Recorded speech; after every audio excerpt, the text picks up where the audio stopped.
Good morning to you all. It's an honor to be here today. I want to begin with something that may sound strange, coming from the co-founder of an AI company, and someone who chose this work out of a desire to help things go well for humanity. Every frontier AI lab, including Anthropic, operates inside a set of incentives and constraints that can sometimes conflict with doing the right thing. The pressure to stay commercially viable and to stay at the frontier of research. Geopolitical pressure and the older, plainer pressures of pride and ambition. No matter how sincerely any of us intend to do the right thing, and I believe many of us do, we will always be influenced by those incentives. That is why, if we want this technology to go well, it is enormously important that there be people outside those incentives.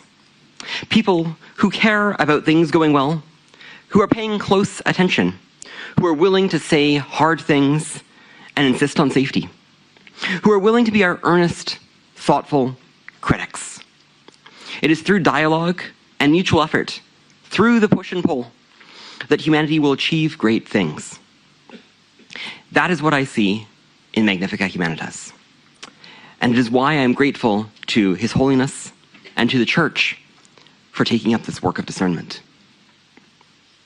We dwell so often on what divides us, but humanity, full of dignity and conscience, has so much common ground.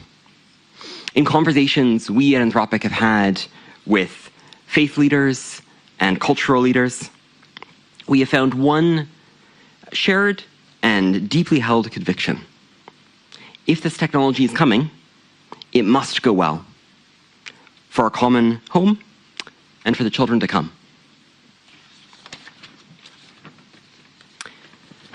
Some might believe that matters of AI are best handled by computer scientists like myself. They are mistaken. The questions raised by AI are bigger than the AI research community, not just in their implications, but also in their nature. AI systems are not engineered the way a bridge or an airplane is engineered. We understand an airplane because we designed every part of it, and we understand the physics that act on it. AI models are not like that. They are grown on a structure roughly modeled after the brain, on an enormous inheritance of human thought and speech. And what is grown is far more subtle, odd, and beautiful than science fiction prepared us for. They are not the cold, calculating robots we were promised. They are made from us, from our words. And as the Holy Father observes, they remain, in important ways, mysterious even to those of us who create them. If it helps, one way I sometimes describe this is that it's a little bit like bringing a fictional character to life. And now we're entering an extraordinary world where those fictional characters speak to us, do work, have jobs. This clearly raises questions beyond computer science. The machinery that makes this possible is the work of math and programming and science. But what character we choose, how it interacts with the world, how it ought to interact with the world. These are more clearly questions for the humanities, for religion, for philosophy, for society at large. His Holiness' call for discernment is profoundly timely.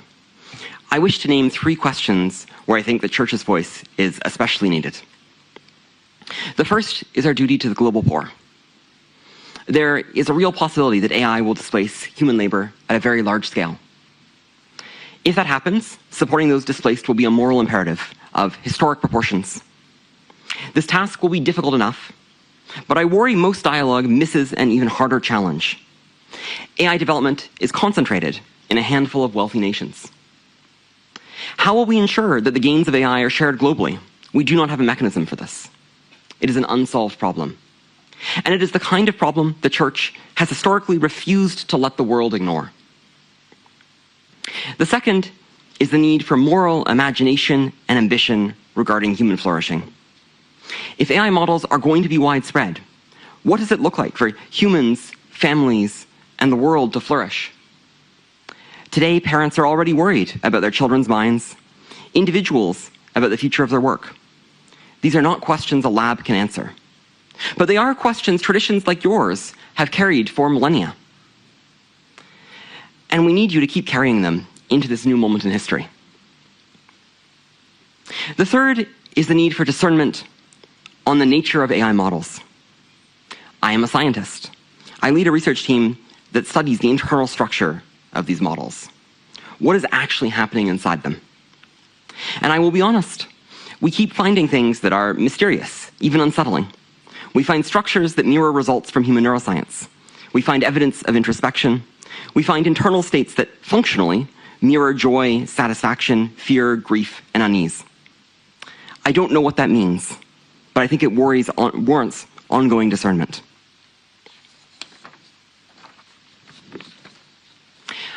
I'd like to close with a request.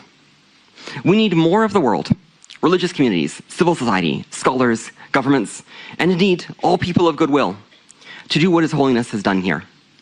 To take seriously, to look closely, and to push events in a better direction.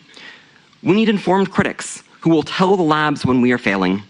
We need moral voices that the incentives cannot bend. Today is just the beginning, the start of a long collaboration between those of us who are building this and those who can see what we, from the inside, cannot. Today is a powerful illustration of the form this global project of goodwill might take.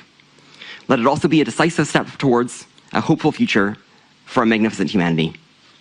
Thank you.